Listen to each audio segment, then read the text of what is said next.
This video is presented by Glenn Smith Chevrolet GMC in Opelika. Get ready to smile. Hello, baseball fans. You're watching On Deck with Tyler Redmond.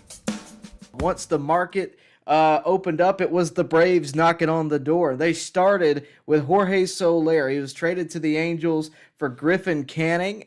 We can debate whether or not the Braves won this move, but I don't think it was a move where you're looking on a return from the Angels. Whatever you get out of Griffin Canning, great. I think he could be flipped in a later trade, but he could also be used as starting rotation depth, which is very possible. He was a first-round pick in 2019, has never really met his full potential, and the Braves are pretty familiar with guys like that. Reynaldo Lopez came out of nowhere last year and had a pretty darn good year, so he could very well have a Cinderella story. I don't know, but the whole point of that move for Atlanta was purely to drop cash. Jorge Soler, as much as we all love Jorge Soler, had nowhere to play on this team, not with Marcell Ozuna and Ronald Acuna, who will hopefully be healthy at some point next year. Not with both of them in the, playing on the roster and in the lineup. And you don't really want Soler in the field, as good of a bat or as dependable as a power bat he may be.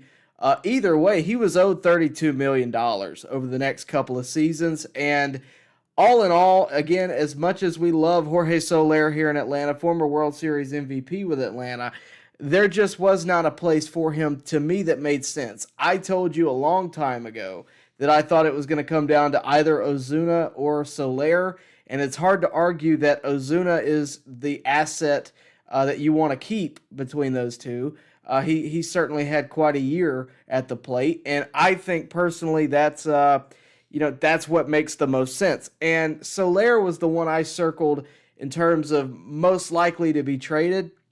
And I had talked with a few people within Braves media that had said, look, you could, in theory, pick up Ozuna's option and then trade him. We've seen the Braves now pick up the option, I believe an $18 million option, which I thought that was expected. He's too valuable of a commodity. Even if you don't want to keep him, you can certainly trade him for a better return with a one-year $18 million deal to any team. He's that good of a bat. Plus, he's a DH. Everybody needs one. You could trade him if you wanted to. I didn't think the Braves would, but I knew a lot of people that did think that.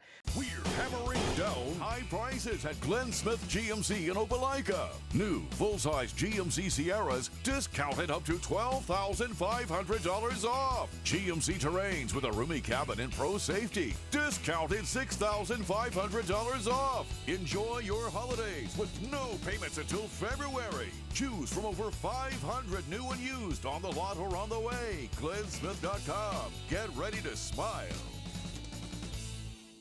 It was a possibility, an interesting possibility to think about. I didn't think it was likely. I thought Ozuna had proved himself, had really turned not only his game around, but really his life around here in Atlanta. And I think he's become a valuable member in the clubhouse on top of what he does in the field. And as fans, sometimes you may not really pick up on that. But being a guy this year especially, where I was in a clubhouse at least once or twice, sometimes 3 or 4 times a month, which doesn't sound like a ton, but it's enough to kind of get a grasp of how the clubhouse operates, how it interacts with each other. And Ozuna was definitely a factor to me in keeping everyone within reach of who they're supposed to be, given how tough of a year they had. What I mean by that, it would be very easy for the Braves to toss it up last year as a lost year. I think it would have been extremely easy to do that. You lose your MVP, you lose a Cy Young candidate. We all know the story. Ozuna, again, not only on the field performed in a way to keep the Braves really in the mix, but off the field, I think, performed in the clubhouse in a great way as well. So not surprised at all to see Ozuna staying in Atlanta. Not surprised at all to see Soler exiting Atlanta. Again, not for anything to do with who Soler is, what type of player he is, what he did on the field this year. Nothing to do with that. It's purely a roster move because you have assets and you don't have use for, or you don't have a place to use them, and somebody else does, and you can afford to lose Soler. And look, who knows? We may be fighting to get Soler back at the trade deadline. We never know how these things are going to operate and how they're going to finish. This video has been presented by Glenn Smith Chevrolet GMC and Opelika. Get ready to smile.